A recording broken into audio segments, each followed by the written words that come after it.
안녕하세요. 아니, 나는 진짜 많이 먹는 것 같지도 않은데 왜 자꾸 살이 찔까? 이런 고민 정말 많은 분들이 하실 것 같아요. 네, 반갑습니다. 그래서 오늘 저희가 좀 깊이 있게 파헤쳐 볼 주제입니다. 단순히 칼로리 계산만으로는 설명 안 되는 부분들이 있잖아요. 네, 맞습니다. 그 섭취량 자체보다는 우리 몸 안에서 뭔가 기능적인 균형이 깨졌을 때 그럴 때 이제 체중 변화가 생기는 경우가 많거든요. 기능적인 균형이요? 네, 특히 한의학적으로 보면 굉장히 흥미로운 설명들이 가능합니다. 에너지를 만들고 또 노폐물을 처리하는 그런 몸의 효율성 문제로 접근하는 거죠. 효율성이라? 되게 신선한 접근인데요. 그럼 한의학에서는 구체적으로 어떤 문제들을 좀 지적하나요? 음, 여러 가지가 있는데요. 가장 핵심적인 개념 중 하나가 바로 습담입니다. 습담이요. 그게 뭔가요? 이게 몸 안에 불필요하게 쌓이는 노폐물, 약간 찌꺼기 같은 거라고 보시면 좀 더 쉬울 것 같아요. 아, 찌꺼기. 네네. 이게 여러 이유로 발생하는데요. 첫 번째로는 소화 기능, 그러니까 한의학적으로는 비위라고 부르죠. 네, 비위. 이 비위 기능이 약해지면 먹은 음식이 제대로 에너지로 안 바뀌는 거예요. 그러면서 이제 습담으로 변해서 몸에 차곡차곡 쌓이는 거죠. 아, 그럼 적게 먹어도 몸이 무겁고 좀 붓는 느낌이 드는 게 네, 맞습니다. 바로 그거죠. 그게 아주 주요한 원인 중 하나고요. 그렇군요. 또 다른 원인도 있을까요? 네, 두 번째로는 몸을 좀 따뜻하게 데우고 전반적인 신진대사를 활발하게 하는 그런 에너지. 그걸 이제 신장의 양기라고 하는데요. 신장의 양기? 네, 이 신장의 양계가 부족해지면 몸 전체의 수분 대사, 이걸 수액 대사라고 하는데 이 기능이 확 떨어져요. 수분 대사가 안 되면 그렇죠. 불필요한 수분이나 노폐물이 잘 빠져나가지 못하니까 몸이 붓고 그러면서 체중도 같이 늘 수가 있는 거죠. 특히 이제 중년 이후에 딱히 이유를 모르겠는데 살이 찐다 하시는 분들 중에 이런 경우가 꽤 있습니다. 아하, 소화 문제랑 몸의 에너지가 부족해지는 거. 그게 다 노폐물이 쌓이는 거랑 관련이 있군요. 그럼 혹시 스트레스는요? 스트레스도 살찌는 거랑 관련 많다고들 하잖아요. 그럼요. 아주 중요합니다. 스트레스는 간기울결이라는 상태를 만들 수 있거든요. 감기올결이요? 그건 좀 처음 들어보는데요? 네, 이게 뭐냐면요. 스트레스를 꽉 받으면 우리 몸의 에너지 순환 시스템에요. 약간 교통체증이 딱 생긴 거라고 보시면 돼요. 아, 기운이 막히는 느낌? 네, 그렇죠. 기혈순환이 원활하지 않게 되니까 신진대사 기능도 떨어지고 이게 또 비위 기능에도 영향을 줘요. 소화도 안 되고 습담도 더 잘 생기고. 와, 이게 다 연결되어 있네요. 네, 결국에는 살이 찌기 쉬운 그런 환경이 몸 안에 만들어지는 거죠. 들어보니까 진짜 한의학에서는 이 소화, 에너지 대사, 스트레스 반응, 이게 다 촘촘하게 연결돼서 체중에 영향을 준다고 보는 거네요. 정확합니다. 혹시 이런 한의학적인 원인 말고도 저희가 좀 더 생각해 볼 만한 다른 이유들도 있을까요? 물론이죠. 다른 원인들도 많습니다. 예를 들어서 갑상선 기능 저하증이라든지 아니면 다낭성 난소증후군 같은 그런 호르몬 문제요. 아, 호르몬 불균형. 네, 이런 내분비계 질환들이 신진대사에 직접 영향을 주니까요. 체중 증가로 이어질 수 있고요. 또 잠을 잘 못 자는 거요. 수면 부족. 아, 수면 부족도요? 네, 이것도 식욕 조절하는 호르몬을 교란시키거든요. 그리고 만성적인 스트레스. 이것도 무시 못하죠. 코르티솔 분비를 늘려서 특히 복부 쪽에 지방이 쌓이게 할 수 있고요. 그렇군요. 특정 약물 부작용일 수도 있고 아니면 비타민 D나 마그네슘 같은 영양소가 부족해도 신진대사에 영향을 줄 수 있습니다. 와, 정말 생각보다 원인이 다양하네요. 그러면 이런 문제들이 몸 안에 있을 때 우리가 좀 알아차릴 수 있는 신호 같은 게 있을까요? 초기 증상이라든지. 네, 있습니다. 초기에는 보통 아침에 일어났을 때 얼굴이나 손발이 좀 잘 붓는다거나 아, 부종. 네, 그리고 적게 먹었는데도 속이 좀 더부룩하고 소화가 잘 안 되는 느낌? 아니면 특별히 힘든 일을 한 것도 아닌데 쉽게 피곤하다.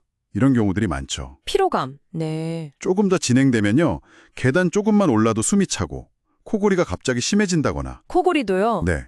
그리고 몸에서 좀 안 좋은 냄새가 나는 것 같다거나 갑자기 살이 쪄서 튼살이 막 보이기도 하고요. 튼살까지? 네. 여기서 더 방치하면 이제 관절 여기저기가 아프거나 혈압이 오르거나 당뇨병 위험이 높아지는 단계로 갈 수 있습니다. 와, 이게 그냥 살찌는 문제로 끝나는 게 아니네요.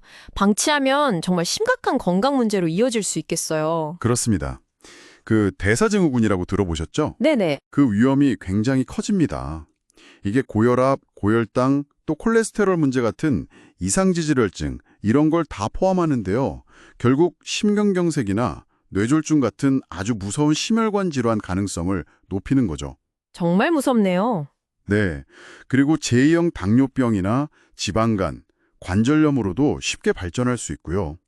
또 몸만 힘든 게 아니라 우울감 같은 정신적인 문제로도 이어질 수 있어서 꼭 관리가 필요합니다. 그렇다면 한의원에서는 이런 문제들을 좀 어떻게 다루나요? 단순히 뭐 살 빼는 약만 주고 그러는 건 아닐 것 같은데요. 그럼요. 전혀 아니죠. 한의학적인 접근의 핵심은 변증론치라고 하는데요. 변증론치. 네. 사람마다 다 체질이 다르고 나타나는 증상도 다르고 원인도 다르잖아요. 그걸 아주 종합적으로 파악해서 몸의 근본적인 불균형 상태를 바로잡는 데 초점을 맞춥니다. 아, 개인 맞춤형 치료군요. 그렇죠. 예를 들어서 아까 말한 습담이 문제인 분에게는 그 습담을 없애고 비위 기능을 튼튼하게 하는 그런 한약을 처방하고요. 신장의 양기가 부족하다면 몸을 따뜻하게 하고 대사 기능을 끌어올리는 치료를 하는 거죠. 네네. 그리고 침이나 뜸 치료도 많이 하는데요. 특정 혈자리를 자극해서 기혈순환을 돕고 또 오장육부의 기능을 조절해 주는 거죠. 때로는 이제 전기침이라고 해서 전침을 이용해서 지방 분해를 돕거나 식욕 조절에 도움을 주기도 하고요. 아, 침도 그냥 침이 아니네요. 네, 여러 방법이 있죠. 궁극적인 목표는 단순히 체중 감량이 아니라 건강한 몸의 균형 상태를 되찾는 데 있습니다. 근본적인 균형 회복이군요. 그럼 이런 치료와 함께 우리가 스스로 좀 노력할 수 있는 생활 관리법 같은 것도 중요하겠네요. 매우 중요하죠. 아무리 좋은 치료를 받아도 생활 습관이 엉망이면 효과가 떨어질 수밖에 없거든요. 그렇죠. 어떤 것들이 있을까요? 우선 식사인데요. 규칙적인 시간에 드시는 게 좋고요. 저녁 식사는 가급적이면 좀 일찍, 가볍게 끝내시는 걸 권장합니다. 저녁은 일찍 가볍게. 네. 그리고 음식을 드실 때 그냥 후루룩 넘기지 마시고 천천히 좀 오래 씹는 습관을 들이시는 게 소화의 부담을 훨씬 덜어줍니다. 아, 꼭꼭 씹어 먹기? 맞습니다. 그리고 음식 자체도 중요한데요. 생강차처럼 좀 따뜻한 성질의 음료나 음식을 가까이 하시고 반대로 찬 음료나 아이스크림, 단 음식은 가급적 피하시는 게 좋습니다. 차고 단 것은 피하고. 네. 물은 너무 차갑지 않게 미지근한 물로 충분히 드시는 게 수분 대사에 도움이 되고요. 운동도 중요하죠. 걷기나 수영 같은 유산소 운동 꾸준히 하시고 가벼운 근력 운동도 같이 해주시면 더 좋습니다. 유산소랑 근력 병행. 네. 그리고 잠, 정말 중요합니다. 밤 11시 전에는 좀 주무시려고 노력하시고 하루에 7시간에서 8시간 정도는 푹 주무시는 게 좋아요. 마지막으로 스트레스 관리도 빼놓을 수 없겠죠. 명상이나 취미 활동 같은 걸로 잘 풀어주셔야 하고요. 와, 정말 생활 전반에 걸쳐서 신경 쓸 부분이 많네요. 네, 어떻게 보면 기본적인 것들인데 이런 것들이 쌓여서 몸의 균형을 만드는 거니까요. 네, 오늘 이렇게 쭉 이야기를 나눠보니까요. 진짜 그 적게 먹는데도 살이 찌는 현상 뒤에는 우리 몸 안에서 벌어지는 정말 다양한 이야기들이 숨어 있다는 걸 알게 됐습니다. 그렇죠. 특히 몸 전체의 어떤 균형과 효율성, 이걸 중요하게 보는 한의학적인 관점이 굉장히 인상 깊었어요. 네, 핵심은 단순히 그 체중계 숫자만 보고 일희일비할 게 아니라 우리 몸이 계속 보내는 여러 신호들이 있잖아요. 거기에 좀 귀를 기울이고 근본적인 원인이 뭘까? 이걸 찾아서 해결하려는 노력이 중요하다는 겁니다. 네, 맞아요. 몸의 소리에 귀 기울이기. 네.